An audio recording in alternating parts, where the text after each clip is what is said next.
Ham, Cisco, and Tyson for us? Yeah, Zay still working through the knee injury. Don't expect him Sunday. Just again, hopefully this week, next week with the bye, and we'll see where he's at after that. Devon's trending well, and he's practiced full this week.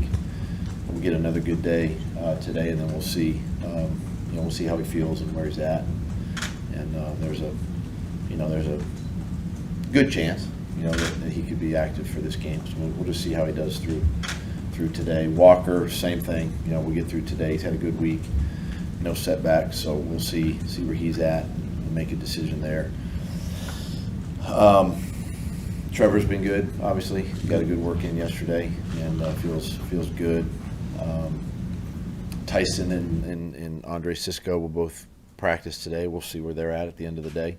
Make a decision on both of those guys, but trending in the right direction.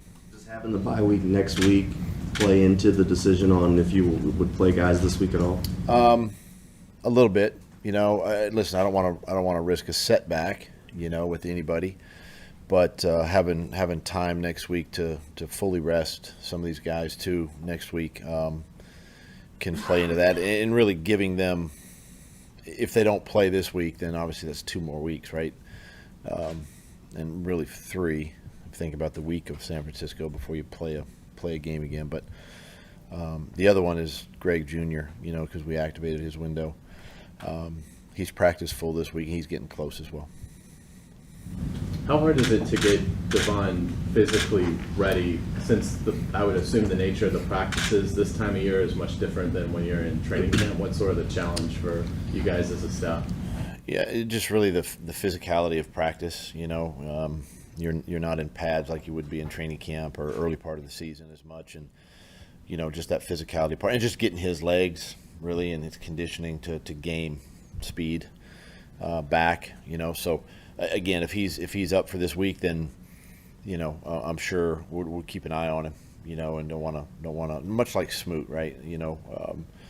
And same type of thing. So we'll keep an eye on that if we need to. Does your Saturday change with flying earlier? No, I'll keep Saturday, the same in Pittsburgh. I've seen photos of you before the game, kind of lingering near the tunnel, kind of looking at the field. What are you doing in those moments? It's intriguing. I'm just curious, honestly. Like before the introductions, or I think they're like even before the introductions, like in the tunnel. Photos of you in the tunnel. I think it's probably the introductions, waiting for introductions. Okay. Once we come back out on the field. Okay. Don't stumble. Do I have anything on my face? No, honestly, you're just thinking about the start of the game. That's kind of what I'm going through, and just any last minute things I might need to tell a coach once I get out on the sideline, and we get the headset on, and just trying to take a deep breath and exhale and enjoy the moment. Do you buy into bulletin board material making a difference in a game?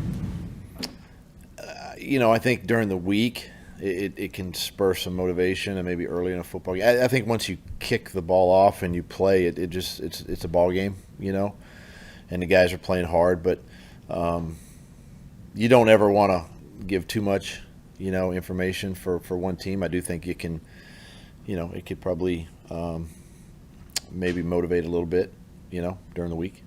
Has Hope defense made its way back to this locker room? And your desk? I've seen it, but I haven't heard from the team. I don't know. I'm sure they've seen it, and look, it's you still got to go play. Bottom line, you got to go play, and I try to coach our guys. I know Coach Tomlin does the same thing. You coach your guys not to put the information like that out there, and just keep things, to yourself. And but at the end of the day, you still got to go play and make plays and execute, and that's what it comes down to. How much are those stats skewed? The pass defense 31st in the league, but it doesn't look like that when you watch the games. How have you seen it sort of play out for your pass defense? Yeah, it's a little interesting, right? Numbers are one way, interceptions are another way. things of that nature. I think the bottom line is that win-loss column. If you got more points at the end of the game than your opponent, you've done something right. Coached a Super Bowl game a couple years ago, and yards and everything, were way out of whack and whatnot. But it's something you got to be concerned with. Obviously, pass rush, right, affecting the quarterback, secondary injuries, all kinds of things play into a lot of things. As a team like New Orleans a week ago, they were in the 2-minute situation a lot in the second half. They were playing hurry up tempo, so everything was a pass. So the situation of the game can dictate that as well. Trade deadline's a few days away. I know that's more Trent's jurisdiction, but do you still have to be mindful of the kind of personalities, just in general, when you're adding to the locker room, that they don't mess up the vibe there, or do you feel like the culture is so set that you guys can really bring in?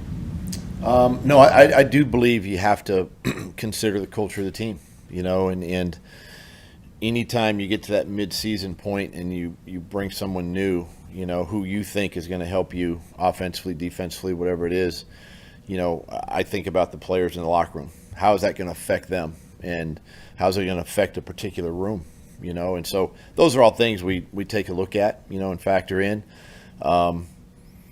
But if you are going to make a move, obviously this player, is coming in to help you, right, in an area of possible need or something like that. And so, you just make sure though that your guys are, and our culture is strong here. So I think we could absorb something like that, if it happens. But it's definitely I'm mindful of it, as we get closer to the deadline.